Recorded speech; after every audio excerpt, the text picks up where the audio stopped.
Friends, अभी मैं आदर्श परिस्थितियों के बारे में बात कर रहा था। जो हमारा पार्ट 1 था, पार्ट 2 में हमें बताना चाहते हैं कि आदर्श परिस्थितियों का इंतजार ना करें, आदर्श परिस्थितियों के आदर्श से काम करें। ये हमने पार्ट 1 बताया। पार्ट 2 में कि आदर्श परिस्थितियाँ के लिए क्या क्या हमें काम करना पड़ता है, इसमें आपको हमने भी जानकारी दिया। प्रमोट, हम स्वयं अपने आप को प्रमोट नहीं कर सकते हैं, कोई दूसरा ही हमको प्रमोट करता है। जब दूसरा हमको प्रमोट करता है तो हमें दूसरे प्रमोट के लिए काम करना पड़ेगा। तो आदर्श परिस्थितियों के लिए हमें दूसरे को प्रमोट करना पड़ेगा अपने आप को प्रमोट करने के लिए। लेकिन ये प्रमोट तब तक नहीं हम कर सकते हैं जब तक हम इसको अंदर से रियलाइज नहीं कर सकते हैं, इसको एहसास नहीं कर सकते, इसकी अनुभूति हमारे अंदर नहीं होगी। जिस तरह की हमारे अंदर अनुभूत होगी, जिस तरह का रियलाइजेशन हमारे अंदर होगा, जिस तरह से हीलिंग हमारे अंदर होगी, उस तरह के भाव हमारे अंदर पैदा होंगे, उस तरह के विचार हमारे अंदर पैदा होंगे, उस तरह की सोच हमारे अंदर पैदा होगी, उस तरह की एक्टिविटीज हमारे अंदर पैदा होगी। जब ये सारी एक्टिविटीज हमारे अंदर पैदा होगी तब जाके उसका प्रेजेंटेशन हम अच्छी तरीके से कर पाएंगे, लोगों को दिखा पाएंगे और लोगों की बात समझ में आएगी और वो हमारी बॉडी लैंग्वेज से, हमारी भाषा से, हमारी भाषा शैली से, हमारे व्यवहार से परिचित होंगे। फिर वो अपने अंदर जब उसी तरह के, जिस तरह से हमने अपने अपने अंदर रियलाइजेशन महसूस किया है, उसी तरह से जब सामने वाला व्यक्ति या हमारे सर्किल में जितने भी सारे लोग हैं, जब उस तरह का रियलाइजेशन महसूस करेंगे तो उनके अंदर भी आंतरिक परिवर्तन होगा, जिस तरह से हमारे अंदर आंतरिक परिवर्तन हुआ है। जब दोनों के अंदर आंतरिक परिवर्तन होगा, जब ये दोनों इस आंतरिक परिवर्तन के एक दूसरे के भाव और भावना को जानेंगे, समझेंगे, तब एक दूसरे से रिलेट कर पाएंगे, तब एक दूसरे की मदद कर पाएंगे। कहने का मतलब हो गया कि आदर्श परिस्थितियों के लिए इंतजार करने की जरूरत नहीं है, आदर्श परिस्थितियों के लिए आदर्श काम करने की जरूरत है। आदर्श काम हमारे व्यवहार से होता है, हमारे विचार से होता है, हमारे बर्ताव से होता है, हमारे अच्छी एक्टिविटीज होती है, हमारी अच्छी नॉलेज से होती है, सकारात्मक सोच से होती है, सकारात्मक कदम उठाने से होती है, आलस को त्यागना होता है, नींद से जागना होता है, सजग सचेत होना होता है, जागरूक बनना पड़ता है, अपने अंदर उत्साह पैदा करना पड़ता है, लोगों के अंदर उत्साह पैदा करना पड़ता है। जब तक हम लोगों के अंदर उत्साह नहीं पैदा करते, उनकी जिज्ञासा के कारण नहीं होते हैं, तब तक वो चीज हम उनकी तरफ आकर्षित नहीं होते। इस भूमंडल पे आकर्षण और प्रतिकर्षण दो तरह के बल काम करते हैं। उसी तरह से हमारे मानव जीवन में भी आकर्षण और प्रतिकर्षण का बल काम करता है। हम किसी की तरफ क्यों आकर्षित होते हैं या दूसरा हमारी तरफ क्यों आकर्षित होता है, जब उसको हमारे अंदर कोई खूबी उसके हिसाब से आने लगती है, उसको रियलाइज होने लगती है और उसको समझ में आने लगती है, उसको कहीं ये लगने लगता है कि हाँ, ये मेरे सम्मान की बात हो रही है, मेरे प्यार की बात हो रही है, मेरी ये नॉलेज की बात हो रही है, मेरी ऊंचाइयों पे ले जाने की बात हो रही है, मेरी बाधाओं को दूर करने की बात हो रही है। जब ये सारी चीज़ें उसमें उसको मिलती हैं तो वो आकर्षित होने लगता है। कहने मतलब कि आकर्षण तब तक पैदा नहीं हो सकता जब तक प्रेम ना हो।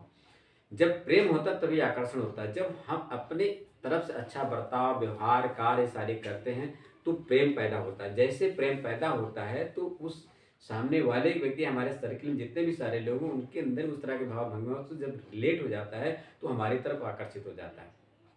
लेकिन जब ये सारी चीज़ें नहीं होती हैं, जब हमारे अंदर उत्साह नहीं होता, उत्साह कमी होती, जानकारी नहीं होती, व्यवहार से नहीं होता, बर्ताव से नहीं होता है, तो ये सारी चीज़ें निगेटिव मतलब कि नकारात्मक काम कर लेते हैं। और फिर जो अभी आकर्षण के और जो व्यक्ति हमारी तरफ आकर्षित हो रहा है या हम उनकी खूबियों के कारण उनकी तरफ आकर्षित, अब हमारी तरफ आकर्षित नहीं होता, मीन्स कि वहाँ पे प्रेम की कमी हो जाने के कारण वो क्या होता है कि विकर्षित होने लगता है, मतलब प्रतिकर्षण उसमें बल काम करने लगता है। कहने वाला कि आकर्षण और प्रतिकर्षण बल भूमंडल पे काम कर रहे हैं, लेकिन जब हमारे अंदर आकर्षण और प्रतिकर्षण बल काम करता है तो इसका बहुत बड़ा फर्क पड़ता है।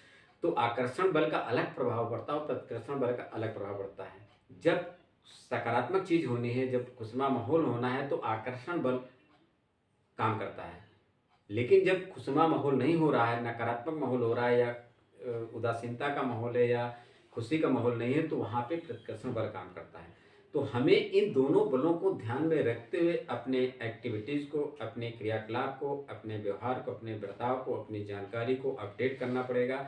एक दूसरे से मर्ज करने के लिए, रिलेट करने के लिए स्वयं को हमें आगे प्रमोट करना पड़ेगा, कदम बनाना पड़ेगा, पहल करनी पड़ेगी, पूछना पड़ेगा कि भाई हम आपके किस काम आ सकते हैं, हमारी क्या आपकी ज़िंदगी में कोई जगह है, कुछ आपको लगता है हमारे अंदर कुछ ऐसी काबिलियत है कि जो मैं आपको दे सकता हूँ, जो आपकी समस्याएं हैं, जो आपकी बाधाएं हैं, जिसके कारण तो समस्याएं हल हो सकते हैं और हम एक दूसरे दोनों मिल करके काम कर सकते हैं।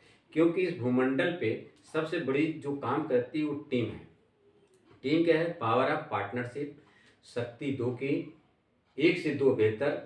तो जब हम एक से दो बेहतर हैं तो एक से दो बेहतर बनने के लिए आकर्षण का नियम जब तक अपने अंदर सम्मिलित नहीं करेंगे तब तक वो चीज़ें हमारी तरफ आकर्षित नहीं होंगी, हम किसे आकर्षित होंगे।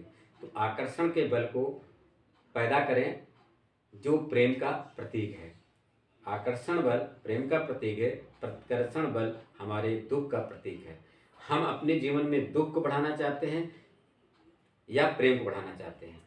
जिस चीज़ को बढ़ाना चाहते हैं वो चीज़ हमारे साथ बढ़ रही है। अगर हमें लगता है कि हमारा प्रेम कम है, इसका में हम प्रतिकर्षण बल पे ज़्यादा काम कर रहे हैं।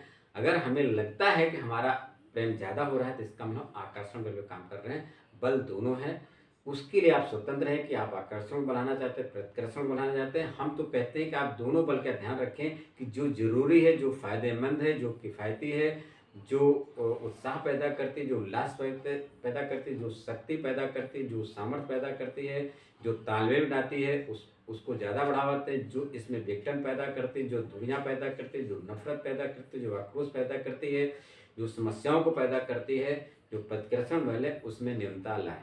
ये दोनों करने के लिए आप स्वतंत्र हैं। तो आकर्षण और प्रतिकर्षण बल को आप अच्छी तरीके से समझे, अपने जीवन में लगाएं। इसलिए इस भूमंडल पे मानव जीवन के अंदर जो सबसे बड़ी शक्ति वो शक्ति है प्रेम। या तो आप प्रेम से भरा होने के कारण खुशहाल महसूस करते हैं या तो प्रेम से रिक्त होने के कारण आप बुरा महसूस करते हैं। ये दोनों भावनाएं आपके प्रेम के अंश हैं।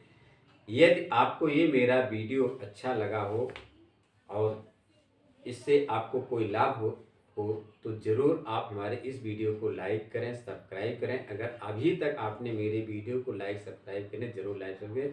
इससे हमारा मोटिवेशन होता है और हमारे अंदर और प्रेरणा बढ़ती है, जिससे हम और उच्च कोटि के वीडियो आपके सामने ला सकते हैं। जो हमारी सामाजिक जो समस्याएं हैं, जो हमारे पारिवारिक समस्याएं हैं, जो हमारे जो है व्यवहारिक समस्याएं हैं, हम इससे निजात पाने के लिए कैसे एकजुट हो सकते हैं, ये मेरा प्रयास है कि हम लोग भाईचारे का, विश्व बंधुत्व का, वसुधैव कुटुंबकम की भावना पैदा करके भूमंडलीकरण अच्छी तरीके से करें, जिससे हम एक अच्छे मानव जात का, मानवतावादी होने का एक संकेत दे, एक अच्छा सिंबल बने, एक ऐतिहासिक मतलब कि